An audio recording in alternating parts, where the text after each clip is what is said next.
What's going on, guys, and welcome back. I'm still up here at Southside Sales and Service, and we do have a very, very, very cool sled behind us, but we are not here to talk about that sled today. That's just kind of my seat when I get back over there. But it is no surprise to anyone that Polaris has released some recalls, some stop ride, stop sales that posed a safety issue to us as consumers or riders, and we're here to kind of go over all of them. Polaris has released all of the fixes for these issues, and that's kind of what we're here to talk about. So, again, we're not going to talk about this very, very cool sled here. We're going to talk to our buddy Bruce, and we're going to talk about these recalls and the fixes for them and kind of what is entailed in them. Hey, guys. Yeah, it's obviously through the summer here, they've introduced some recalls that they found some issues with some clutches in 3 different instances. So those became a large number, but in general, it's an easy solution for us to take care of. It's quick, and in some cases, in a lot of cases, if your clutches are worn or anything like that, you're ending up with a whole new clutch. Right. So you're kind of you're on the good receiving end of this one. So that is a good thing. So I guess we'll talk about the clutch ones first, and because they're the largest number right now. So we've got some of them out there that the ring gear, where this comes around, this is where the electric start engages and starts the engine. Evidently, they've had some issues where it fails on the small part of the web and can throw pieces and cause an issue. So in this case, they're replacing the whole thing. So what we do is, you bring the sled down. If it's here for service, we fit it in and do it when we're doing other things too. Otherwise, if it's just this, we're trying to take care of that stuff as quickly as possible so that stuff doesn't build up. But that's all you're doing. You're getting a complete new clutch. This is one that you have for a customer sled. This is one that's for a customer sled. We have to take your weights out, your spring out, and swap it into the new clutch. While we're doing that, depending on mileage, if there's any issue with these weights where sometimes a roller would have gotten stuck here, that the weight rolls on. So if we have any issues like that, we'll bring it to your attention, and that those kind of pieces are wear items. So it was something that, unless it is under warranty, because these even cover, well, these are all in instances where it would normally your sled would be under warranty, but if it's something that only had a 1-year warranty, it might not be in warranty.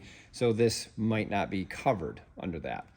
But other than that, but that's just going above and beyond. Above and beyond. Yes. But because we have all that stuff in our hands and we're going to look at it, we're not just going to put something that's bad back in a new clutch and here Correct. we go. Yeah, and then you're going to go because we have all this stuff in stock, so it's not a big deal to make that change. So anyway, we take the old one out, put it on the bench, take the 6 screws off, and then replace the weights and the spring, put it back together, put it on your sled. We run it, we let it warm up, and then we bring it back in and we retorque the clutch. And it's good to go. And we'll set your belt deflection also, because it's you're there. Your hands are in it already. Yeah. So the other recall, which is also clutch related, is where they had, and I haven't seen any of these, but the tower is cracking. So I'm assuming it's somewhere in this area that one of these towers shows a fatigue, same kind of thing, can come apart, cause a problem. So they're taking care of it by replacing the whole clutch. So it's 2 separate reasons that doesn't have anything to do with each other, but the end result is you're getting a new clutch replaced on your unit like that. So the other clutch one is a 9R only, because this could be 650 or 850 in a certain serial number range or date range. And even my own 650 has this that we have to do. So hopefully you know someone. I do. Yeah, I'm going to try to fit it in. So the 9R stuff is obviously P22, which I don't have. I just didn't have one of those out to show you guys and what the difference is, but they did make some changes to the P22 where the actual spider, this here, which is holding the rollers, they changed the material of it and changed some button design because they were cast to a billet. Yeah, because they were having some wear issues on a 9R. I believe it's mainly because of harmonics with the light crankshaft, light flywheel, that kind of thing. So they saw it, they're taking care of it. Again, pull the other one off, put a new one on. I just don't have a P22 handy. So And so it covers, that's 3 different recalls there, which are separate from each other. And the post, yeah, we talked about that with the second one that's P85 is where the post shows a little bit. Yes, they're called tower post. Tower post, yeah, it was cracking, and that's what they're stating. So that's why they're replacing the clutch. So I don't know what the percentage is between ring gear and post, but it doesn't really matter because your end result is you're getting a new clutch. The other one that we've got going on now, which just got released, because we have these parts, and these are available now, and so are the P22 clutches. I just didn't have any in yet. But the newest one that just got released is the fuel line for the boost, where we're having, because it has 2 fuel rails on a boost, not just one. Because you have 2 sets of injectors. Right, 2 sets of injectors. One is called an auxiliary, so when it comes on the boost, it's spraying more fuel.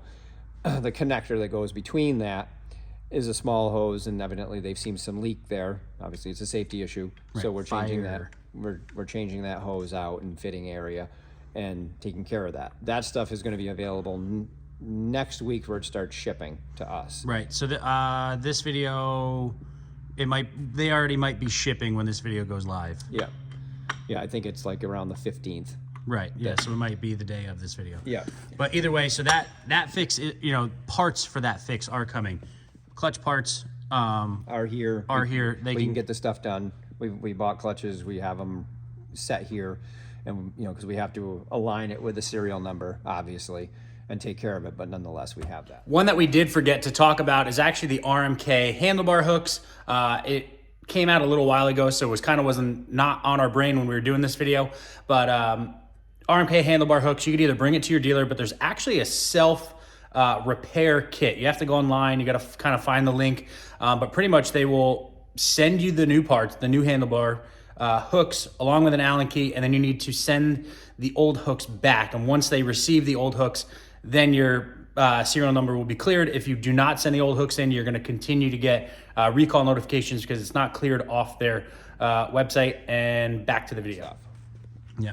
So as far as recall wise, that is it. So now there's, the recalls are stop rides, and there's also, as a dealership, Bruce gets it, not me, there is service bulletin. So there's one other one that we're going to touch on here that is not necessarily a recall, but it is a service bulletin. So it's pertaining to the boost, and I've seen it all across the internet. I've seen it a ton of times, and believe it or not, my old boost that I'm looking at is actually under this issue right now. So that is going to be getting fixed through this service bulletin, but Bruce is going to talk about that.